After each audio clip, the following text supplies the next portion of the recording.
Hi, I'm Kanchan. I'm the founder and cookbook author of Spice Baby. I have a PhD in molecular biology and I love combining science, health, and flavor to make delicious food. Today I'm going to show you how to make 12 Indian vegan meals for just $18 and share some tips and tricks along the way.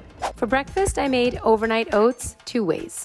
First, I have my plant-based milk, to which I add chia seeds and rolled oats. Chia seeds are a fantastic source of plant-based omega-3s, really beneficial for your gut microbiome and your gut lining. To this batch, I'm adding cinnamon and cardamom. Cinnamon is fantastic for balancing your blood sugar, and cardamom is great for digestion, and I am, however, adding maple syrup to this to make it extra delicious. To this batch of cinnamon cardamom rolled oat chia pudding, I'm adding berries. As you know, berries contain powerful plant-based antioxidants and anti-inflammatory phytochemicals, so I love adding them whenever I can. For my second batch of overnight oat chia pudding, I am using golden milk. I'm adding turmeric to my plant-based milk and heating it up a little bit because it turns out that turmeric's bioactive compounds like curcumin are activated by heat and a fat source. To this golden milk, I'm adding my chia seeds and overnight oats and a dash of maple again.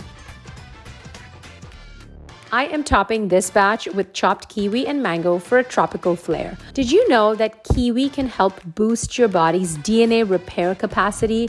That is so cool. Our bodies are constantly exposed to oxidative stress, and eating kiwis on the regular can really help your body withstand this kind of stress. For lunch, I made aloo tikkis and lentil salad.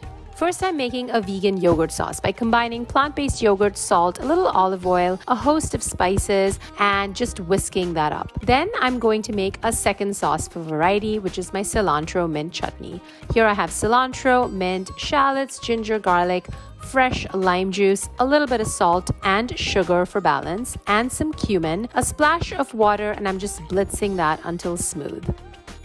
Now we're going to make a simple lentil salad with cooked lentils, to which I am adding some chopped cucumber and lots of vibrant carrots, lots of fresh lime juice, cilantro, salt, and a very special chaat masala. This is so easy and comes together in seconds and has all the flavor, not to mention tons of plant-based fiber and phytonutrients. Now we're going to make our aloo tikkis. This was something my grandmother made for me as a kid and I just loved it so much, and I'm surprised how easy it is to make because it's so delicious. I cook some potatoes, to which I add cilantro, spices like turmeric and cumin, lime juice, and we're going to use some sandwich bread. You could also use breadcrumbs, and then you're just going to mold this into patties.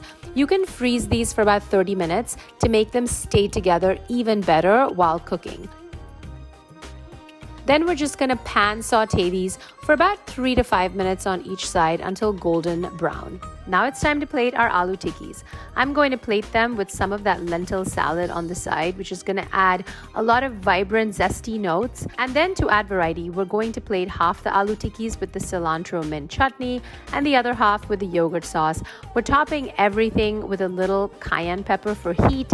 If you don't like cayenne, you can use sumac. You can enjoy these aloo tikkis cold or warm them up in the microwave. When you eat cooked and cooled potatoes like these aloo tikkis, you actually enjoy the benefits of something called resistant starch, which are great for managing inflammation, boosting your mood, and enhancing overall health.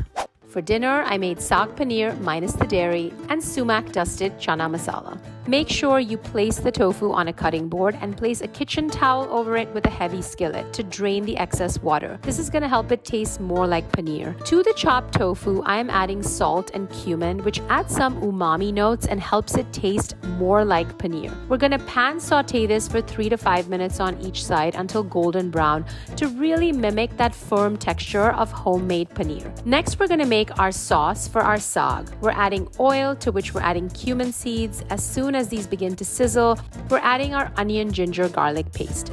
A great time-saving hack is to make double the amount of onion, ginger, garlic paste and just divide it up for your different dishes. To this paste, I'm adding my spices and roasting them for about a minute until aromatic. And then we're adding our tomatoes and cooking this down for about 5 minutes so that it develops a deeper flavor and aroma. First, we're going to cook our spinach in a little bit of water and puree it. Now we can add our cooked pureed spinach to our onion, ginger, garlic, spiced tomato mixture, to which we're going to add our pan sauteed extra firm tofu and let it all simmer together in a beautiful, delicious amalgam of flavors. When plating our tofu, I'm going to plate half with naan and half with Israeli couscous. I think modifying the grain that you serve your dish with is a great way to add variety, flavor, and nutrient diversity to your meals. To make our sumac dusted chana masala, we start in much the same way with oil and cumin seeds. To that, we add the remainder of that onion, ginger, garlic paste and saute until golden brown. Then we're going to add our spices and the tomato paste once again. So very similar to our saag paneer base.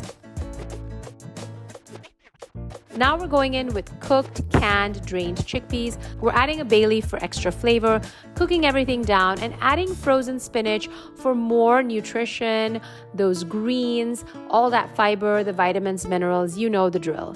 Greens every day, all day in my books. We're going to finish this with a dusting of sumac to add lemony tang. Sumac is a great source of antioxidants and anti-inflammatory compounds. Every time you see the color purple or blue in nature, you're enjoying the benefits of something called anthocyanins, which are great anti-inflammatory compounds. I hope you learned something new today, and I hope you'll try these recipes. I also hope I was able to show you that making nourishing plant-based food doesn't have to be lackluster, dull, or uninspiring. It can be ultra delicious and super budget friendly. Let me know what you'd like me to make next, and thank you so much for watching.